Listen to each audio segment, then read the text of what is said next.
All right, taking a look at some other results coming in across the NFL here out of the 1 p.m. Eastern window. It's the Bengals edging out the Tennessee Titans 20-16. Joe Burrow 22 of 37 for 270 and a touchdown.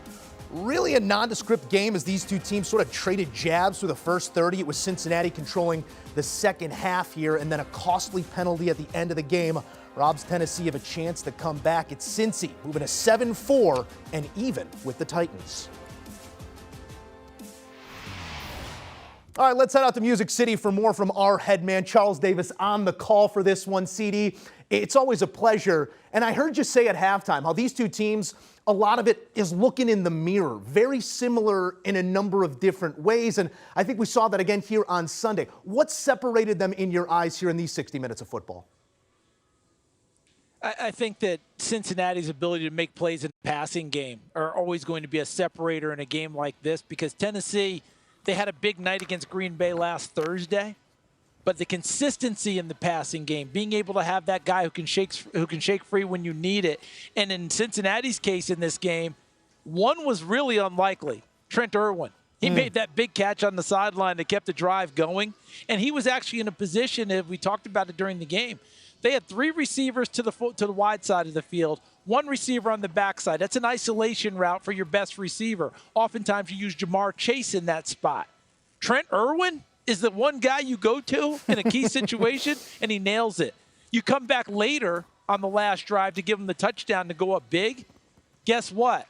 They've run the same play, but now they substitute Trent Irwin for T. Higgins, who you would expect to be there, but because of the way you've created the coverage, they can't cover him. It's a one-on-one route. He goes over Roger McCreary and catches the football.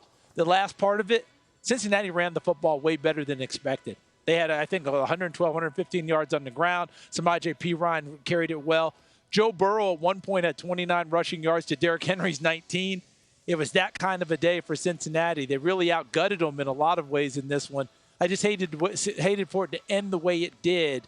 Tennessee would have had a chance to come back and tie, but that was a tough call down the stretch and a correct call, hitting the defenseless long snapper, which is something I know Tennessee covers quite well in all of their meetings. They're very good about the rule book.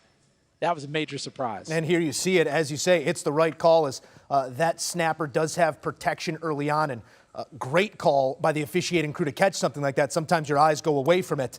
You mentioned it here. Far more explosion and opportunity on that Cincinnati offense, which sort of begs the question of this Tennessee offense that is so run predicated, with King Henry being the answer to most questions here, CD. But as you project them forward, they do look like a playoff team, but they're sort of stuck in this 16 to 20 point purgatory. Is there another gear when you look at Tennessee?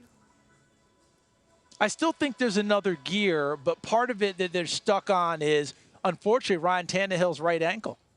Because this team, when they're running the ball effectively, and you can now run Ryan Tannehill is a terrific athlete, on the bootlegs, on the half rolls, on your play actions, quarterback run game, quarterback draws, things of that nature that also confound a defense. A lot of that is shelved in the playbook right now. So now you can't create as much space as you want to, and it's an even bigger slog for Derrick Henry. You saw the trouble he had running against a really good Cincinnati defense.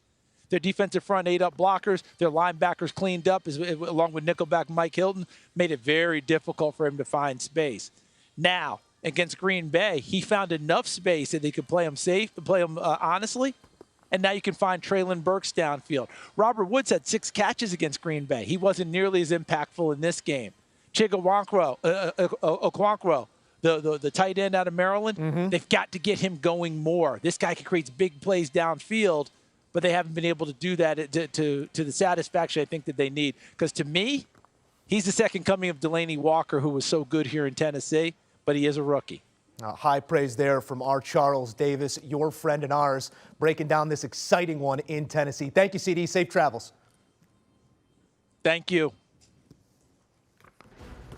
All right, taking a look at some numbers coming out of this one. Joe Burrow did get up to 270 passing in that one touchdown in a very much a stalemate 10-10 first half, and not a whole lot of explosion in the second half, although Burrow did look downfield and find a receiver in the end zone late in the game there. T. Higgins did haul it in 7 times for $114, got you 24 in PPR scoring. And if you're not playing PPR, why are you playing at all?